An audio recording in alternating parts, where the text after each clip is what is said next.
Olá, você que quer abrir um pet shop, acompanhe aqui no vídeo e veja como é simples fazer a abertura do seu CNPJ.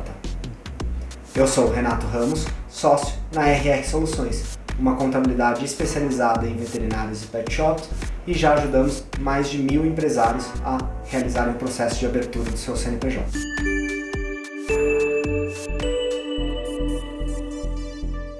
Bom, pessoal, vamos lá. Vou mostrar aqui um pouquinho o processo para fazer a abertura de uma empresa sem burocracia, tá? Então, primeira etapa, vamos definir qual o tipo da empresa que você precisa, né?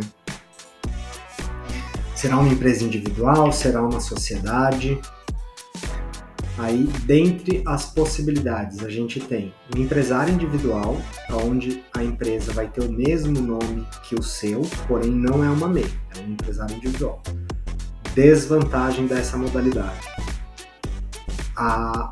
o patrimônio pessoal e empresarial se misturam. Uma empresa limitada, no caso aqui, obrigatoriamente tem que ser uma sociedade, e a SLU, que é a Sociedade Limitada Unipessoal. É uma empresa limitada e não precisa de sócio. Essas duas, a limitada e a SLU, a vantagem é que a responsabilidade da pessoa física é limitada ao valor do capital social. Definimos o tipo de empresa, vamos para a etapa 2.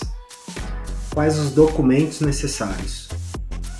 Então, RG, CPF ou a CNH dos sócios, comprovante de endereço dos sócios, recibo da declaração de imposto de renda pessoa física, ou caso não tenha feito as declarações nos últimos 2 anos, aí pode ser o título de eleitor. IPTU do endereço da empresa. Esse caso é um pouquinho, vou até abrir aqui um outro ponto. Vale ressaltar aqui a questão do endereço virtual. Hoje, muita gente não quer ter o seu endereço exposto, o endereço residencial, nos dados da empresa. Por quê? Todo dado da empresa, ele tem consulta pública. Então, o seu endereço vai ficar exposto. Então, muita gente tem optado por fazer a contratação de um endereço virtual. E, caso tenha conselho profissional, comprovante da inscrição ou a carteirinha do conselho. Esses são os documentos iniciais básicos aí para fazer a abertura da empresa. Terceira etapa: definir o melhor regime tributário. Dentre as opções que temos hoje, temos o Simples Nacional, lucro presumido e lucro real. Na grande maioria das vezes, a melhor opção para quem está começando é o Simples Nacional. Porém, cada caso é um caso, depende da estrutura que está sendo montada, o tipo do negócio, né? Então, a gente precisa analisar caso a caso. Aí vamos de fato ao início dos registros. Vai ser feita toda a preparação, preenchimento dos formulários, bem como a viabilidade do endereço da empresa, confecção do contrato social, e aí sim a gente inicia os registros. Os registros são na Junta Comercial, na Receita Federal para tirar o CNPJ, na Prefeitura para ter o CCM e a liberação de nota fiscal de serviço. Se for o caso de ter inscrição estadual, faz o registro no estado e, consequentemente, a liberação para nota fiscal de produtos, a DANF.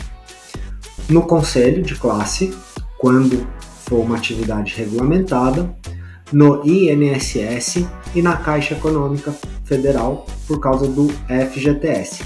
Em ambos os casos aqui, independente de ter funcionário ou não, os registros precisam ser feitos. E por fim, a quinta etapa, nós vamos falar aqui o início das atividades, que é, assim que se libera o CNPJ na Receita Federal, você já pode iniciar aqui a abertura da conta corrente da empresa, que é fundamental fazer essa abertura para você não misturar conta pessoal com contas da empresa. A conta corrente da empresa recebe o que é da empresa e paga o que é da empresa e transfere para a conta pessoal dos sócios o valor, e ali na conta pessoa física ele vai utilizar da maneira que ele quiser. Emissão do certificado digital, CNPJ, emissão de notas fiscais. Esse passo de emissão de nota fiscal, inclusive, a gente recomenda para os clientes, toda vez que for fazer as primeiras emissões, entrar em contato com a RR, e um dos nossos analistas aqui da área fiscal vai acompanhar e fazer o passo a passo com você. E definir o Prolabore. O que é o Prolabore? Prolabore é o salário do sócio. Sobre ele incide INSS, porém é fundamental que você declare pelo menos um dos sócios, quando for uma sociedade, declare o Prolabore e pelo menos de um salário mínimo, né? Isso vai contar tempo para aposentadoria e minimizar um risco, porque se você tirar tudo como distribuição de lucro, qual foi a remuneração pelo trabalho prestado? Não teve Prolabore. Então você vai criando um passivo aí tributário. Declarando pelo menos sobre um salário mínimo, você não corre esse risco. Tem atividades que você vai precisar declarar um Prolabore um pouco mais alto, porque precisa ali, por exemplo, um Simples Nacional atingir o fator R. Então você trabalha pelo Prolabore para bater o fator R e diminuir o imposto. Mas na conta final você vai estar economizando. Apesar de estar pagando o Prolabore, você está economizando, porque se não pagar, não bate o fator R, consequentemente paga uma alíquota maior sobre o faturamento. Pessoal, é isso. Um resumo aqui do que é o processo de abertura da empresa. Gostou do vídeo? Curte, comenta, compartilha. Não esquece de se inscrever no nosso canal.